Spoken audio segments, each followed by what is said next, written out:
আসসালামু আলাইকুম। দেশ বিদেশ টিভি থেকে হুসেন বলছি, আমার চ্যানেলে সবাইকে স্বাগত।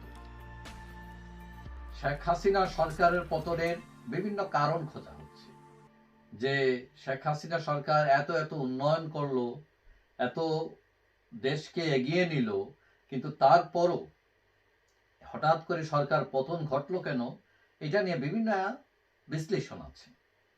কেউ বলছেন সেনাবাহিনী তাকে চাইলে টিকিয়ে রাখতে পারতো, সেনাবাহিনী চায় নাই বলে টিকিয়ে রাখতে পারে নাই। আর কেউ বলছেন এর পিছনে আমেরিকা, কেউ বলছেন চায়না, কেউ বলছেন যে গোয়েন্দা সংস্থার ব্যর্থতা, ইত্যাদি ইত্যাদি। কারণ কথা হলো, শেখ হাসিনা অনেকে বিশ্বাস করে দায়িত্ব দিয়েছিলেন, তার দলের লোকদের কাউকে এমপি বানিয়েছিলেন, কাউকে মন্ত্রী বানিয়েছিলেন, কিন্তু এরাই কিন্তু কেউ কেউ তার সাথে বেইমানি করছে, যার ফলে আওয়ামী লীগ সমালোচনার মধ্যে পড়ছে এবং জনগণের ক্ষোভের মুখে মধ্যে পড়েছে। এখন এই লোকগুলো কারা? যাদেরকে শেখ হাসিনা বিশ্বাস করেছিলেন, কিন্তু তারা সর্বকারের ভাবমূর্তি নষ্ট করেছেন, শেখ হাসিনার ভাবমূর্তি নষ্ট করেছেন, আওয়ামী লীগের ভাবমূর্তি নষ্ট করেছেন। এখন এই লোক অনেক লোক। আবার যদি আমি বৃহত্তর আকারে আওয়ামী লীগ হিসাব করি, তাহলে এদের সংখ্যা লেস দেন 1%।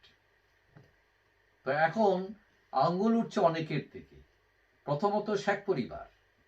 সেই শেখ পরিবার, এই যে শেখ হাসিনা বা আওয়ামী লীগের এই দুর্দিনে কাউকেই দেখা যাচ্ছে না। এবং শেখ পরিবারের অনেকেই অনেক টাকা পয়সা বানিয়েছেন, অনেক অভিযোগ তাদের বিরুদ্ধে। যেমন শেখ সেলিম, ফজলে নূর তাপস, শেখ হেলাল, হাসনাত আবদুল্লাহ, এরকম অনেকেই যারা শেখ পরিবারের ওইখানে এমপি ছিলেন, মন্ত্রী ছিলেন, তারা এই যে ক্ষমতাকে তাদের অর্থ রোজগারের হাতিয়ার হিসাবে ব্যবহার করেছেন। তারপর ওবায়দুল কাদেরের নাম আসে। ওবায়দুল কাদের দীর্ঘদিন যাবৎ আওয়ামী লীগের সাধারণ সম্পাদক, সেকেন্ড ম্যান ছিলেন তিনি শেখ হাসিনার পরেই। কিন্তু এই যে ছাত্রদের আন্দোলন হলো, সেগুলোকে সলভ না করে তিনি আরো উস্কানি দিয়েছেন, মানে আগুনে ঘি ঢেলে দিয়েছেন। তিনি বলেছিলেন যে এই ছাত্রদের থামানোর জন্য ছাত্রলীগই যথেষ্ট, এবং এই কথার পর আন্দোলন আরো চাঙ্গা হয়, তাদের মধ্যে ক্ষোভ আরো বাড়ে।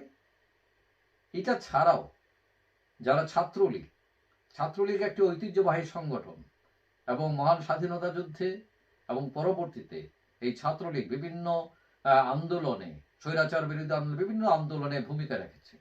কিন্তু এই ছাত্রলীগই তাদের হাতে চলে গেল, যারা ছাত্রদের প্রতিনিধিত্ব না করে, তাদের সমস্যা না দেখে অর্থ, ক্ষমতা, প্রতিপত্তি, প্রতিপক্ষের প্রতি বল প্রয়োগ, অর্থাৎ সবাই একটু বেলাইনে চলে গেল। এবং এই যে কোটা আন্দোলন, ছাত্র আন্দোলন হয়েছে, অনেকেই মনে করেন এই ছাত্রলীগের কারণেই এগুলো হয়েছে। তাদের অত্যাচারে অতিষ্ঠ হয়ে হেরা রুখে দাঁড়িয়েছে। এখন এটা ছাড়াও আওয়ামী লীগের অনেকগুলো চরিত্র আছে যারা এখন মার্কা মারা হয়ে গেছে। বিভিন্ন দুর্নীতি, বিভিন্ন কিছু, যেমন সালমান এফ রহমান আছেন, তিনি ব্যাংক এবং শেয়ার বাজার লুট, এস আলম ব্যাংক লুট, সাইফুজ্জামান চৌধুরী জাবেদ ব্যাংক লুট, আনিসুল হক আইনজীবী ছিলেন, সেখান থেকে ব্যাংকের মালিক হয়ে গেলেন। হাসান মাহমুদ সাধারণ পরিবারের মানুষ, এখন শোনা যায় তার বেলজিয়ামেও 3টা বাড়ির মালিক, তিনি অনেক টাকা পয়সার মালিক। তারপরে মোস্তফা কামাল, আসাদুজ্জামান খান কামাল, শাহজাহান খান, গোলাম দস্তগীর গাজী, দীপু মনি, এরকম অনেকে। এটা ছাড়াও বিভিন্ন মফস্বল শহরে, জেলা উপজেলা শহরে অসংখ্য নেতা প্রচুর অবৈধ সম্পদের মালিক হন, যাদেরকে শেখ হাসিনা দেশ সেবার জন্য দায়িত্ব দিয়েছিলেন। তাদেরকে অনেকেই তার সাথে বেইমানি করে দলকে কলুষিত করেছেন। অর্থাৎ এরা হচ্ছে ঘরের শত্রু বিভীষণ। সরকার পতনের এই দায়ও তাদের কিন্তু কম না এদের কাছে, এবং এদের কারণে আজ আওয়ামী লীগ আজ জনগণের কাঠগড়ায় দাঁড়াতে হচ্ছে। লক্ষ লক্ষ কর্মী বিপাকে পড়েছে, তাদের অনেকের জীবন অসহনীয় হয়ে উঠেছে, এবং এদের কারণে দল আজ প্রশ্নবিদ্ধ। যাই হোক, রাজনীতি করলে ভুল হয়, তবে এইসব সুসময়ের পাখি, এইসব কালফিট যারা আসছে, এদের সংখ্যা খুবই কম, যাদের কারণে দল বা দলের কর্মীরা আজ বিপাকে, তাদেরকে চিহ্নিত করে শাস্তির মুখে আনা এটা দলেরই দায়িত্ব। যাই হোক, সবাই ভালো থাকবেন। আশা করি দেখা হবে অন্য কোনো ভিডিওতে, ইনশাআল্লাহ। আল্লাহ।